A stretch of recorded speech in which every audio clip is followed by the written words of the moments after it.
I think the difference is, what I found from interacting with girls and boys, is that there doesn't seem to be an understanding that there doesn't need to be an answer with women. Right. Like, even when you introduced this, you said, we're going to try and find a solution. Yeah. Which I think is like such a male thing to think. Because it's like, I feel, it's like... That's true. Yeah, I've come to this, a lot of the time with my girlfriend, the issue, well, not issue, you find that you're fix it, and it's not just exclusive to men, but I feel the natural disposition is to fix something. 100%. So a lot of the time, even if you are open with a male friend, the answer's like, well, do this or do that. Yeah. When actually, the real therapeutic nature of talking is just to actually get the energy out of you.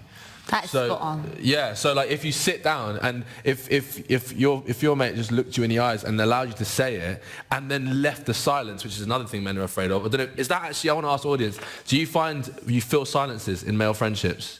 I agree with everything you're saying, but I think it's really important to separate the men from the boys. Wow. And I would say the boys survive and fix.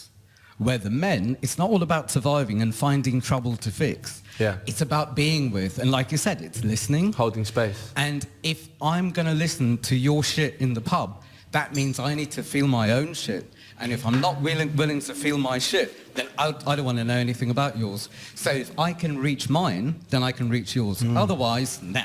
I hear that. Yeah, But I think here's that's very here's the question for you then. I think this is bang on what you're saying. What does separate the men from the boys?